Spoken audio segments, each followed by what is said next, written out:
Hey guys, welcome to the True Adagio podcast. I'm your host, Olivia Reed. Today, I'm really excited for this episode. We will be talking about grief and the different types of grief. And today, we are interviewing Majo, and she is the founder of Building Bridges Collective in Arizona. So I'm really excited to speak with you, Majo. How are you doing? I'm doing well. Really, really excited to be here today and just talk a little bit more about grief and faith. So, yeah, thank you so much for having me. Thank you so much for being here. Thank you so much for saying yes. Like I said before, it was an answer to my prayers. So I'm really, really happy that you're here. I'm so excited to speak with you because of your expertise in grief. And I know, me personally, I've experienced a lot of trauma in my life, a lot of loss of loved ones and stuff like that, friends from such a young age. But in addition to that, because I've experienced a lot of actual trauma in terms of sexual abuse and different types of abuse, I've learned that there's a lot of grief that comes with that, when it comes to not just the act of something happening, but the fact that you have to grieve who you thought you were. You have to grieve the person that you assume that you were your entire life, and then when you're healing and you're going through this process of figuring out how trauma, how pain, how all these things affected you, you begin to grieve who you were, and you learn to love who you are becoming. And with that is, grieving the dreams that you once had, grieving the plans you had for your life, grieving relationships as well, which is something that you don't realize when it comes with healing. You walk away from a lot of relationships. Yeah, yeah. So I'm excited to speak to you about all this stuff. Yeah, Yeah. you said it, I think, perfectly. There's so much grief when I think you start to realize like this, in a way, like life didn't really turn out the way that I thought it would, right? Because we tend to link grief to death, right? Only kind of like death, but it's like it's so much more. It can come from relationship changes, health, when health shifts, right? A diagnosis. So, yeah, there is grief that we don't necessarily think of it as grief or look at it as grief. Hmm. So yeah, I'm really happy we're talking more about this. Yeah, me too. Me too. So I kind of wanted to start out with the opener question. Yes, go for it. Maho, that phrase, grief is love that still needs somewhere to go, is so powerful. Can you can you tell us where that understanding of grief comes from for you? Yes. For me, grief became personal actually through my fertility journey and going through a miscarriage. It was more than sadness, and it was this ache of love with kind of like nowhere to land.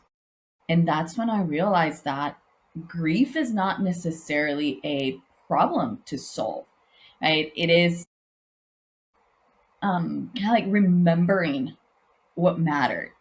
Okay, so that Yeah. phrase, grief is love that still needs somewhere to go, came from sitting with my own pain and kind of like asking, what do I do with this love now? Or what do I do with the dreams that my husband and I started talking about the moment I found out I was pregnant? Like, what do I do with this love that didn't necessarily, like, I didn't birth that in the way that I thought I was going to. So it was that moment of like aching and knowing where's this gonna go? And knowing that it's not something that I need to fix, something that I need to just get over it, but it's going to be this kind of like lifetime experience, this lifetime longing for what was lost. Yeah. You know, I think this is definitely even more so divine because I learned, well, I became very, very familiar with grief as of recent because last year I actually had a miscarriage as well. Yeah. And so I definitely resonate with what you're saying. And the thing that was, because that experience for me was heart shattering. I've always wanted to be a mom. I just knew that it was something that I was like, I don't care. Like I wanted to be a mom even as a kid.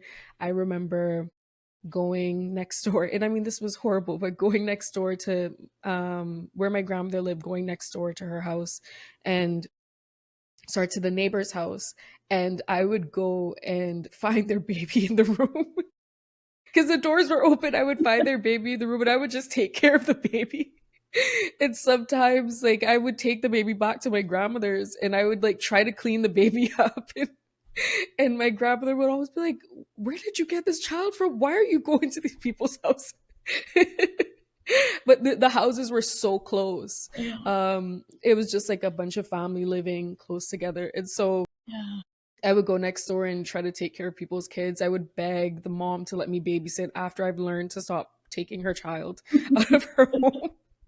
Um, I would beg her to babysit, and it was, I mean, it was something that I've always known that I wanted to be. And I would say my little sister, my youngest sister, calls me her second mom. Um, and I feel like, and my siblings can maybe say yes or no to that to me later on, but I feel like I try to be like a second mom to them in a way. I really love nurturing people, people who aren't even my kids, people I'm not related to. And so when I had this loss, it completely shattered my world. And beyond the grief, the hormones, the change in your body that happens, and you like I love psychology. I've studied so many different things. I'm in school right now doing my bachelor's in psychology and counseling, and nothing prepares you for something like that. The way that I literally just had a mental breakdown, and for a year I was not myself. Yeah. I'm only just, I would say, the past 2 months have gotten to a place where I feel stable. And that's after seeing psychiatrists, that's after seeing um, my therapist, as well as being on medication and getting to a place where I had to, the biggest thing for me outside of everything else was one, inviting God in to the space, but also realizing that grief is not something I should despise. That Good. I was grieving the loss of the greatest dream of my life, you know? Absolutely. And I remember the moment that I fully made peace with it. I was praying and I felt like God was saying, just give this to me. And what I needed to do in that moment was almost like having a conversation to my child, you know, like with my child saying, I love you and I wish you were here, but I have to let go, you know? Yeah. And that's such a real, like, I can feel it. I feel like as you were talking, I'm like, oh man, I know those prayers, like being in that place, and it's so tender. I feel like it's this holy place, really, right? And grief being a sign that you love, right? Like we grieve because we love. If not, we wouldn't grieve. Right? So, oh, thank you for sharing that. And I'm sorry you went through No, it. thank you. It's so Yeah, that's hard okay. because it's an invisible type of grief, right? And it's Hmm. so complex. There's so many layers to it. So, yeah, thank you for sharing. Yeah. No, thank you for sharing as well because I didn't in that moment, I even with this interview, I never really connected why I felt like I wanted to do an episode on grief. I, Mm, I couldn't really figure it out, but I felt so compelled to. Um, but yeah, that definitely resonated with me. And thank you for sharing that because it really means a lot to hear that you're doing this work because of, I mean, I'm sad that that's what you had to go through, but it shows that God can turn our difficult things into something beautiful and that yeah. helps others. And one of the reasons too, I think, just focusing on grief behind miscarriage and just fertility journey, it also came from, I think, just being part of a, church community, that there are so many, I think, just well intended comments, prayers, that the intention is there, right? The intention is such a good intention, but the way to go about it, it just leaves you feeling unseen, right? And just feeling like, okay, this is a problem to fix. So the more I've done this work, the more I go through my own grief journey, I've understood that it's not so much about fixing, it's presence. Right? When it comes to grief, it's not how do we solve this? How do we move forward? What's the next step? But it's actually presence. How can I, not only how can I sit with this, but allowing God to also enter in that space. And even if it's just one other person, that presence becomes so important in the grief journey. And solving is like, no, that's not for now. We just want to sit with what is happening. And I don't, Yeah. the cliches, right? The typical, well, God has a purpose, or, any of those. And I'm like, I know He has a purpose, but also, like, Jesus wept, right? And if He wept, then grief is actually a very natural human response, Mm-hmm. right? It's one of Mm-hmm. those, I view it as like one of the most honest expressions of love and humanity. So if Jesus Absolutely. didn't rush through it or move past it, that tells me that we have that permission to weep. We have that permission to slow down. Right? So the problem is not necessarily that we grieve. I have found that a lot of times the problem is when we feel like we have to hide it, or we just have to Yeah. move past it. Yeah. And honestly, that was my biggest issue because um I ended up having to stop working for a bit. So technically about a year. And the reason was because I was trying so hard to pretend. Um, During that time, going through the process of grieving the loss of my child, I it was as if all of the trauma from my past came forward.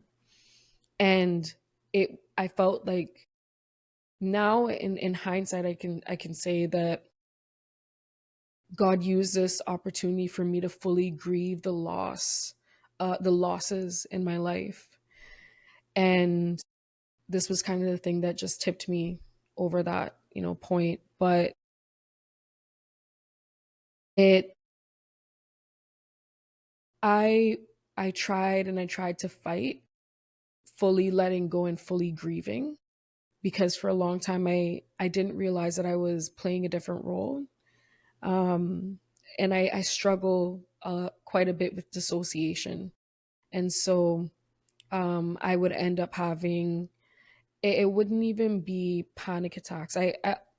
For context, I also have been diagnosed with complex PTSD as well as obsessive compulsive personality disorder.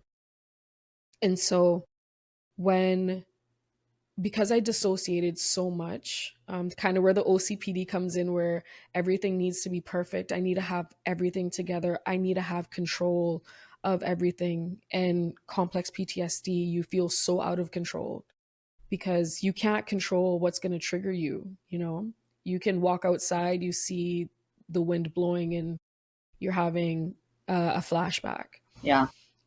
And I because I was fighting so hard to keep control of these things, I ended up having such a hard time coping with depression. And it got to a point where I started to have suicidal thoughts and ideations. And that was the biggest part of me taking a step back from work, because I really needed to get a handle on this and actually live for myself, you know? Um, but sorry, yeah, I started to go down a bit of a rabbit hole. But that's, you bring out a really good point that when you are experiencing grief, a lot of times that actually opens those past wounds, right? And it doesn't mean, oh, well, you're failing, but it's just your brain, the way that it views grief at times is a threat, right? And when there's a Yes. threat, what is your brain going to do? It's going to try to protect you. How do we survive this? So dissociation, I'm like, yeah, that's also a very natural response that your body's actually just trying to protect you, trying to survive. Right? It's a response to danger, a response to threat. So it is Yeah. actually very, very fitting and very normal to see those type of responses, because the brain is trying to adjust to this change that created this uncertainty on the inside, right? That created this sense of danger, not feeling safe. So you bring Yeah. up a really good point as to, well, this is what it triggered, right? It activated these parts Yeah. in you because your body was trying really hard to protect you, really hard to help you survive. Something that it's really hard and overwhelming for your body and your system to process. Yeah. Absolutely. Absolutely. In that time, the Lord brought the passage, Isaiah 40:28 to 31, to my heart, which is, have you not known? Have you not heard? The Lord is the everlasting God, the creator of the ends of the earth. He does not faint or grow weary. His understanding is unsearchable. He gives power to the faint, and to him who has no might, he increases strength. Even youths shall faint and be weary, and young men shall fall exhausted. But they who wait on the Lord shall renew their strength. They shall mount up with wings like eagles. They shall run and not be weary. They shall walk and not faint. And that humanized the experience of grief for me. That was something that kept me and reminded me, okay, like, it's okay to grieve, it's okay to fall, it's okay to not have it together, it's okay to feel broken. Um that if I just wait on the Lord, He will renew my strength. But right now, I need to just lay down and I need to wait on Him. Yeah. Yeah. Yeah, I think I love that you bring up Isaiah. I think like Isaiah has been a book that the Lord has used so much during this, like through this journey, and also Psalms. Right? I feel like Psalms are full of weeping, confusion, anger, longing. Like there's all these emotions, and there's actually even like a physical response, right? They tore their clothes. Like it's just, man, and these raw and honest prayers. And that to me, it also gave me this freedom to know I can come to God with this. A lot of times I think there's maybe this expectation that our prayer time needs to look a certain way, right? Even when it's grief, right? When it's pain and it's just like, okay, God, but I trust in you. And I'm like, yes, that can be true. And also, okay, God, I don't understand why this had to happen. I feel like the amount of times that I've been like, God, I don't understand why. I feel like I've been like, okay, God, why me? Right? Like my husband, me, like this is something we desire. And at the same time, now I feel like through my own processing, right? This wasn't from one day to another. But now just being like, okay, God, even if, right, we had to go through this. Even in the midst of pain, you're here. Right? So it's not so much about questioning the pain and why go through it. And it's just been more about becoming aware of his presence and that he's not Yeah. afraid of our pain and us vocalizing that. Right? He's Yeah. actually I some of the most, I think, just sweet, fruitful moments in prayer time have been those times where I have no words and I'm just literally weeping, and I can just sense God like next to me and just like, you don't have to say anything. Like, I'm here. Right? So I love the freedom that you find in the Psalms. I think there's even one Yeah. psalm that I recently read that I wasn't aware of. I think it's Psalm 88, that it doesn't end with, and I trust in God, but it just ends in this like, and darkness consumes me. And I'm like, whoa. Yeah. Yeah. I'm like, that's Yeah. real. Yeah. Yeah. So, yeah, I think it's just being able to, and grief is so complex that there isn't a straightforward answer. Do this and you'll feel better. Do this and you'll process. Okay? But it's more so what is coming up right now, and do I have the capacity to sit with it? Can I bring it to the Lord, or do I just need to take a break from this because Yeah. capacity is not there? And that's also okay. Yeah, Yeah. Absolutely. It definitely made me think of a lot of different things, and it makes me actually think of the passage. I mean, the verse. I don't know. I feel like it's in Matthew, but I could be wrong.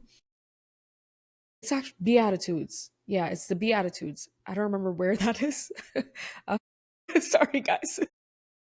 But specifically, blessed are those who mourn, for they will be comforted.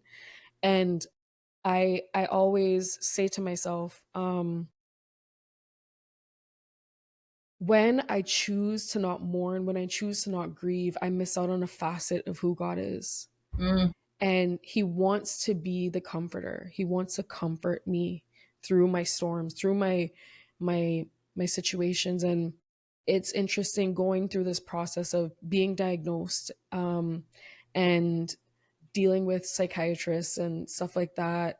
As a Christian, it's, you want to be like, no, I don't need any of that.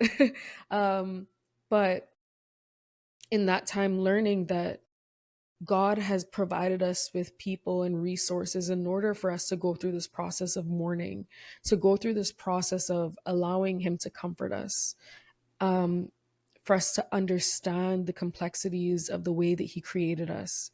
I will say that, learning, like being diagnosed, made me realize, one, that we were not meant to experience trauma. Our bodies were not meant to experience trauma. We were not created for that, but the fall, all of this stuff, this is the consequence of that. But God created us in such a complex way. And the way that the brain works, it is unbelievable. The way that you hold grief in your, you hold trauma in your body and you don't even know, and untangling that process, and how important it is to invite God into that, and also inviting professionals to help you untangle all of that, because I do feel like it's such an opportunity for God to comfort us, like I said. absolutely. And something that I also see this in faith communities, and actually, I was having a conversation with a friend not too long ago about the. I think sometimes there is this pressure or this expectation of, well, you have to pray, right? Or pray harder, pray more. What are you doing or not doing? Are you reading your Bible? Which all of those, I'm like, they're great things. However, if internally you're not feeling safe, which trauma can do that, right? And grief can do that. It doesn't matter how much we kind of like make ourselves do something, there's going to be this wall that we continue to hit. And if we are not aware, we don't understand why that's happening, it can bring up so much shame, because the expectation is, well, if you're a follower of Jesus, you should be doing this. If you're a follower of Jesus, then, why are you not praying, or why are you not doing this? And again, I go back to, it's not so much about the fixing, the solving, but it's presence. Like, you can't force connection, whether that's external or internal. And if your body is not feeling safe, we actually have to listen to that first, instead of that, well, no, we just have to force ourselves out of this. We just have to force ourselves to do something, because, again, I feel like that can trigger that shame cycle, right? And then it's like, well, am I not being a good Christian because I'm not praying how I'm supposed to be praying? Mhm. And I love working with that. I think with that concept of, what does prayer even look like in moments like that? Because, like, it's about being in the presence of God. That doesn't mean words, right? I can enter his presence and just be, God, the Bible tells me you're with me all the time. I don't feel it right now, but can you just be here? Right? There's a part of Yeah. me that can't feel that at the moment, but I know, right? Logically, I know that it is true that you're here. Can you just be with me? Maybe it's just tears. Right? So I think it's more so about, what what do our bodies need? What is our capacity? And just being gentle with that. And again, like, Yeah. God never asks us to pretend or to force something. He's actually so gentle. I always say he's such a gentleman. He never force us, but the door is always open. And it's like, if you want to come in and sit with me and not say anything, great. If you want to cry, great. If you're angry at me, great. Tell me about it. I Yeah. just bring it, whatever it is. So that's one of the areas that I notice. And it gets really hit, especially when we're going through grief, trauma. It's, I love to explore that when I'm working with my clients, and even with myself, right? I love to go to that place of, am I hitting any walls because of the expectation? Yeah. Yeah. Same. Same. Um, Again, being at home for like a year has given me a lot of time to think. And that's something that um I really started to realize, that literally, like, when I feel anxious, when I feel overwhelmed, to stop, to ground myself and ask myself the question, okay, what's the wall that I'm running into right now? What's happening? Okay, I'm uncomfortable because of this. Okay, this reminds me of this. And just taking a deep breath, um, obviously grounding myself using the different techniques of grounding, but also remembering that it's okay. It's not the end. That God is here with me. There's nothing in my life that's happening right now that has never been done before. Mm, Like Ecclesiastes talks about, there's nothing new under the sun. And the God who created this world is the God who created me, yes. who is my God, who's Yeah. my friend, Mm, who's my savior. And I can go to him for anything. And to add to some of what you were saying, I experienced a lot of church hurt as well too, dealing with figuring out my trauma and the how to heal from that. So that's why when I had the miscarriage, everything kind of came forward, because I was taught a lot of this idea of you need to pray, you're not praying enough, you're not fasting enough, you need people to lay hands on you, you need to do this, you need to do that. And a part of me going through that process of healing was me completely like deconstructing what I was taught, but deconstructing to reconstruct. And yeah, I would like to take credit for that, but that's from Lecrae. um, but yeah, so I he really allowed me to deconstruct so that I can reconstruct. He unraveled a lot of these unhealthy belief systems that I had, doctrines that I was taught, and pain that I had from previous leaders, and really showed me that, especially because I was I definitely will say that at that time I was someone who was so dedicated to my faith. I left my country to become a missionary for 6 months. I did youth with a mission. I was based in Hawaii and I did my missions trip in Egypt. And I was like, yeah, I'm going to dedicate my life to Christ, like everything. I came back. I was so committed. I wanted to see revival in my country. I wanted to see people healed from the pains that they've experienced in their lives. And when I came back,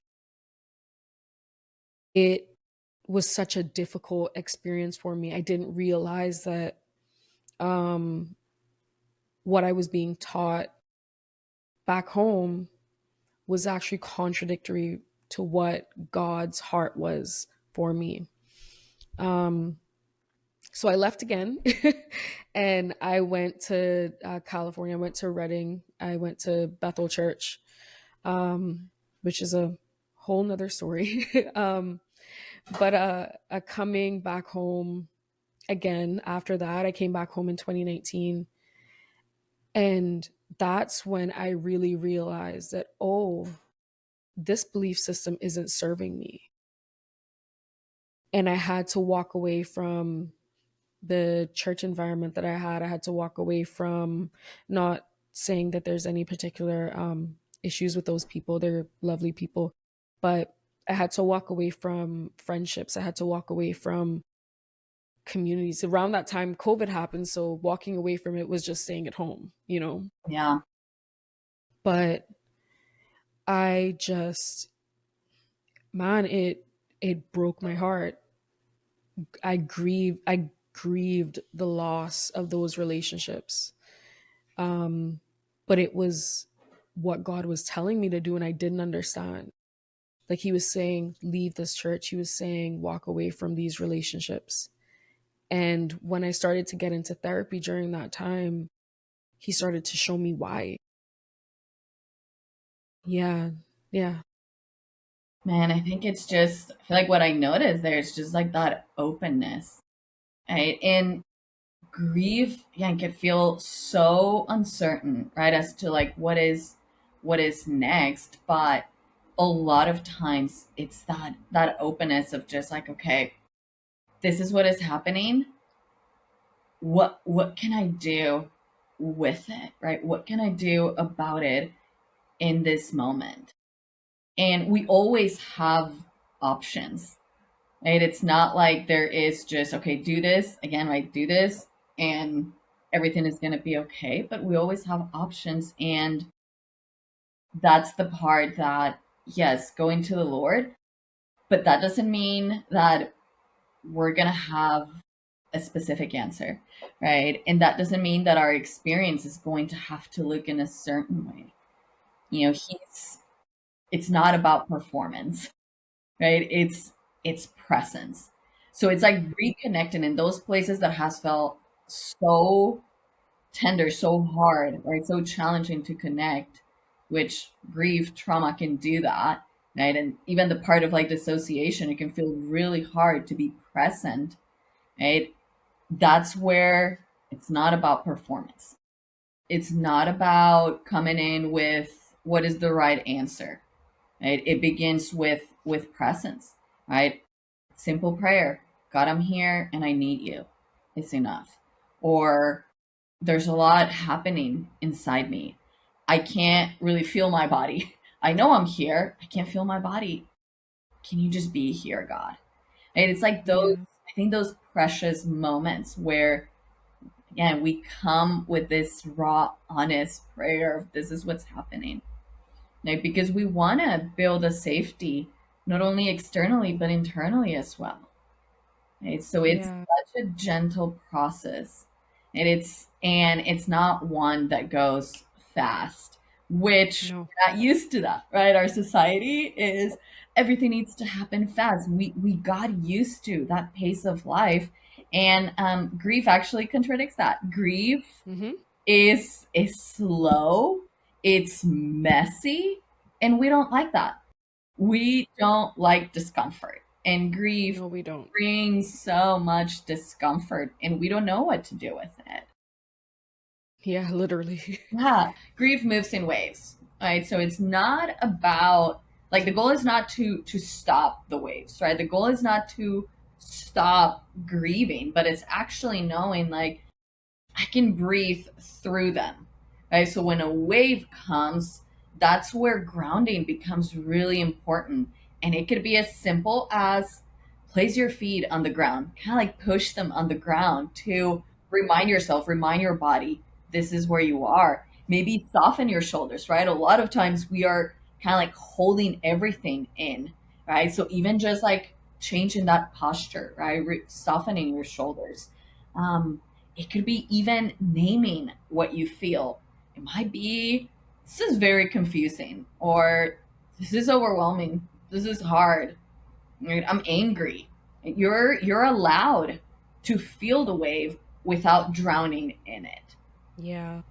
And it's that reminder of those waves are not going to be as consistent and as hard, as strong all the time. They might show up from time to time because, again, grief is just this part of, might be birthdays. It might be, let's say, for me, I know that my baby's due date is actually coming up. It was supposed to be November 16th. So I know for me, November just feels like a little bit different, Yeah. right? And that's okay. Just knowing that that day I might not have the capacity to be really social. I might just want to be home with my husband. Yeah, there's probably going to be tears, and that's okay. It doesn't mean that I haven't processed what happened. It's just that's still love that needs somewhere to go. Yeah. Right? So it's Yeah. just knowing the wave is probably going to hit. There's nothing wrong with that. But Yeah. it's knowing that my body will go through something and will experience something that it's painful and that it wasn't supposed to be that way. Yeah. Absolutely. Absolutely. I definitely understand that. My due date would have been February of last year. Sorry, not last year, this year. And I felt the same way too. In February, my heart was just broken. And even like coming into the new year, I'm just like, man, my baby would have probably been a year. And just feeling that, not pushing it away, but feeling it. We actually have a when the baby passed, I was able to bury the baby in my yard. It wasn't very far on, but far enough. And I have the baby under a rose bush. So, being able to just have those moments of just going there, thinking, I haven't been around that area for a while. I know I've been avoiding personally, but yeah, I've been thinking about even getting a one of those statue angels, baby angels, just to memorialize the area some more. Just being able to kind of put my love in that place. Yeah. And that's why I'm like, if the capacity's there, I think Yeah, that's why I always emphasize, hey, where are you at? Right. And there's a lot of grace. And it might be that at times it's kind of like that distraction or avoidance. And that's part of being human. of course. So, and again, just knowing. different moments, different times of the year will bring up those emotions. Even just seeing some of my friends that we were pregnant at the same time and seeing them now, and I'm like, well, so we name our baby Raphael, which means God Mhm. healed. Mhm. And so I'm just thinking, like, man, Raphael, like, he would be there, Yeah. right? Like, he would be one. He would be, we would be celebrating. And it's all these memories that didn't come to pass. Yeah. And that gives me the freedom to grieve that. But it Yeah. is a new type of grief. It's not the same grief that I experienced when I went through the miscarriage. This other grief is just like this different layer of like, oh my goodness, I wonder what he would be Mhm. like. Right? So it's okay to pause in those moments. And Yeah. it's okay to allow yourself to feel whatever it is that you're feeling, to know that that is a wave, and that Yeah. wave will come to an end. And there might be, I feel like at times it's kind of like a hurricane versus just, the normal waves.